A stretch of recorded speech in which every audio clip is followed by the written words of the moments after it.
सरकार जो महिला सुरक्षा के बड़े बड़े दावे करती है, पर सही मायने में ये दावे खोखले ही साबित होते नजर आ रहे हैं। जहां आज भी महिलाओं को दहेज के नाम पर मौत के घाट उतार दिया जाता है। बीते वर्षों में कई ऐसी घटनाएं सामने आई हैं जिन्होंने सभी की रूह को झकझोर कर रख दिया। एक लड़की जो अरमानों की डोली में बैठकर अपने घर से एक पराये घर में कदम रखती है, इस उम्मीद से कि वही अब उसकी दुनिया है, पर उसे इस बात का अंदाजा नहीं होता कि आखिर उसके ये सपनों का घर ही उसके लिए कब्रिस्तान बन जाएगा और उसको कई दर्दनाक हादसों से भी गुजरना पड़ेगा। आपका दिल दहला देने वाले ऐसा ही एक मंजर बांदा से सामने आया है, जहां महज 22 वर्षीय एक विवाहित युवती पर उसके ससुराल वालों ने इस कदर जुल्म किए कि इंसानियत भी शर्मसार हो जाए। दरअसल युवती पर ससुराल पक्ष के द्वारा दहेज के लिए लगातार प्रताड़ित किया जा रहा था, जिसकी पूरी कहानी उसने अपने घर वालों से भी बताई और कहा कि मुझे यहाँ से ले जाओ वरना ये लोग मुझे जान से मार देंगे। जिसके बाद सुबह ही उसकी मौत की खबर उसके परिजनों को मिली। आपको बता दें कि इसमें चौंकाने वाली बात यह है कि उस युवती के साथ उसके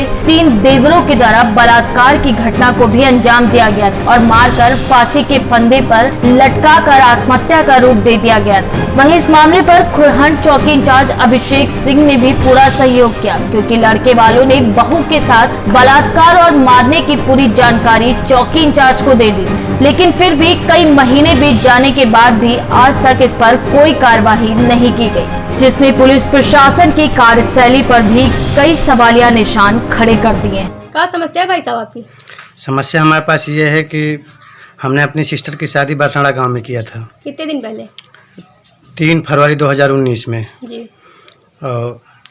कैलाश पुत्र रामहित कुशवाहा के पास। जी। और कैलाश वर्तमान में घर में नहीं था जिस समय वो मरी है बहन हमारी। कैलाश घर में नहीं था, वो बाहर था दिल्ली में। मरी है या मारी गई है? मारी गई है। मारी गई है। जी हाँ। कैसे? मतलब उसको मार के फिर फांसी में लटका दिया।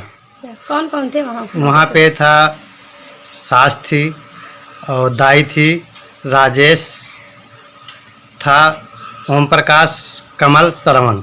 जी ये सब थे। ये इतने आदमी वर्तमान में घर में थे। और उसका पति और ससुर उसका पति दिल्ली में था, ससुर गांव में ही था। तो अब ये तो नहीं बता सकता कि घर पे पड़ा था कि कहीं बाहर पड़ा था, लेकिन वो भी गांव में ही था वर्तमान में। कब की घटना है भाई साहब? ये घटना 14 है, अभी लगभग डेट तो कंफर्म नहीं है, पर लगभग 2.5 महीने जैसे हो गया। 2.5 महीने हो गए। कार्रवाई हुई कुछ की नहीं हुई? कार्रवाई हमने किया, लेकिन कोई सुना जो मुलजिम नहीं थे उनको जेल भेजा गया, कैलाश और बाप को।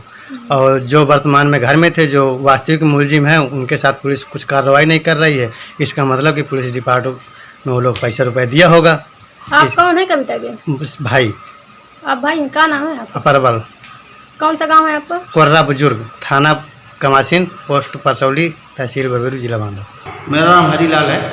हरीलाल जी। कहाँ पे तैनात है यहाँ पे? जी। कहाँ पे तैनात है यहाँ पे? मैं यहाँ मर्चरी और पुलिस हॉस्पिटल में तैनात पुलिस हूँ। हॉस्पिटल। जी। मतलब कि ये बरसाड़ा गाँव में जो केस हुआ था, जी, तो इसमें रिपोर्ट में कुछ गड़बड़ी हुई है, तो आप क्या कह रहे भाई हैं? हम नहीं बता सकते कोई रिपोर्ट गड़बड़ी हुई है।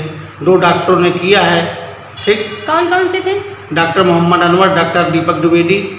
कहाँ के हैं ये सब बाहर के हैं सब। अभी यहाँ हैं? नहीं, यहाँ नहीं है, बाहर। आप कहाँ थे उस दिन? मैं यहीं का हूँ।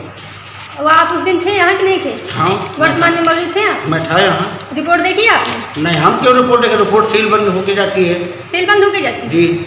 मतलब यहाँ पे किसी को जानकारी नहीं थी कि लड़की की हत्या हुई है? नहीं, यही हम लोग नहीं बता सकते, डॉक्टर बता सकते हैं। डॉक्टर बताए। उनके नंबर है आपके पास? नहीं, हम नंबर नहीं है हमारे पास। सेमो ऑफिस से मिलेंगे आपको। सेमो ऑफिस से मिलेंगे। और किसी का नंबर मिल सकता है? किसका मिल सकता है? ये यहाँ पे घूस घूस ये राजा राम कौन है आपका? हमारा कोई नहीं है, राजा राम नाम नहीं। क्या नाम है भाई साहब आपका? मेरा नाम अरविंद कुमार है। क्या हुआ है आपके साथ? मेरी बहन के साथ गलत हुआ। ससुराल वालों ने मार डाला, उसके साथ बलात्कार किया। बलात्कार करने के बाद उसको टांग दिया।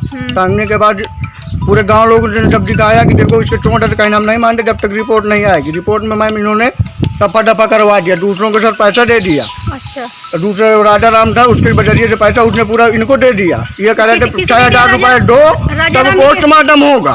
राजा राम ने किसे दिए पैसे? हरीश को। कितने?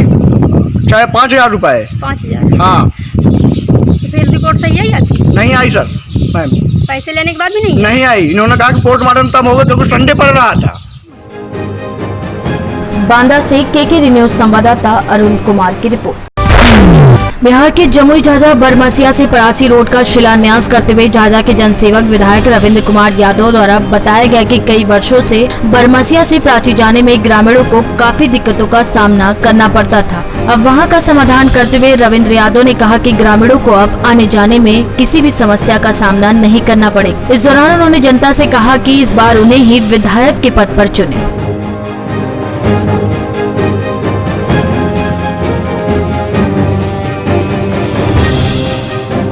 बिहार से केकेडी न्यूज ब्यूरो मिथुन कुमार की रिपोर्ट।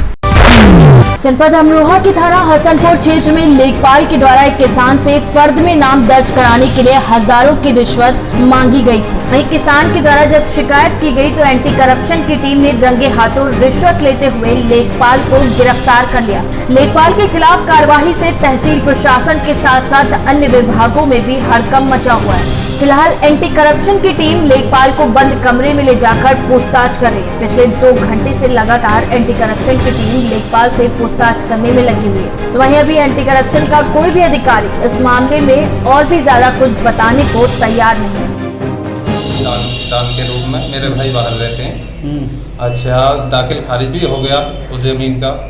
मैं बोला लेखपाल साहब मुझे लोन लेना है और मुझे जो खसरा की फर्ज चाहिए और जो मेरी जो रजिस्टर में छापा था, तो बोला रुपये 4000 रुपये लूँगा और आपको मैं फर्ज दे दूँगा चढ़ा के। मैं ठीक है साहब, मैं बोला साहब मैं गरीब आदमी हूँ और कुछ कम ले लो। तो बोले साहब 3000 रुपये से कम नहीं लूँगा। तब कि खाली रजिस्टर में खसरा में नाम ही चढ़ाना था। कौन से गांव का मामला था? ग्राम बहावली। तो अब क्या हुआ उसके बाद में? 3000 रुपये आपने दे दिए? जी हाँ। तो 3000 रुपये साहब देते हुए लेखपाल मैंने रंगे हाथों पकड़वाया। किसको पकड़वाया? योगेश कुमार। अच्छा, कैसे एंटी करप्शन से कैसे मिले? जी, एंटी करप्शन टीम से कैसे मिले? आप संपर्क में कैसे आए? जी संपर्क तो करने से होता, ये तो मुझे पता है कि आदमी छानबीन तो कहीं से आदमी निकालता ही। अपना पूरा मेहनत करने के बाद में आपको मेहनत रंग लाई? जी, मेहनत करने के बाद में मैंने। क्या ऐसा पहले भी कोई मामला सामने आया किस तरीके से अधिकारी किस तरीके से करते हैं? जी, जो लेखपाल वगैरह हैं जमीन पे किस तरीके से किसानों को जो शोषण करते हैं? जी, हमारे गांव में कम से कम इसने 10-15 लाख रुपए की इसने ग्राम पंचायत प्रधान और लेखपाल इन्होंने ग्राम पंचायत की गौचारा और खलियान और ग्राम सभा ये अवैध तरीके से देख रहे हैं। ठीक, रसीद काट रहे हैं। एक मिनट में बताऊँ। कुशलवीर सिंह। ये बताइए, जो आज आपने जो पकड़ा है क्या है लेखपाल? ये योगेश कुमार लेखपाल हैं यहाँ। शिकायतकर्ता सुरेश कुमार हैं। इनसे इन्होंने ये 3000 रुपये रिश्वत की मांग की थी। इन्होंने टीम मुरादाबाद को सूचना दी थी, वहाँ से टीम गठन हुआ। फिर बाकायदे जैसे रंगे हाथों पकड़ा जाता है नोटिस के बाद ये रंगे हाथों 3000 रुपये रिश्वत लेते हुए पकड़े गए। सर, अब क्या कार्रवाई आगे क्या की है? कैसे तो इसमें मुकदमा कायम हो रहा है। अमरोहा से केकेडी न्यूज संवाददाता मुजम्मिल हुसैन की रिपोर्ट।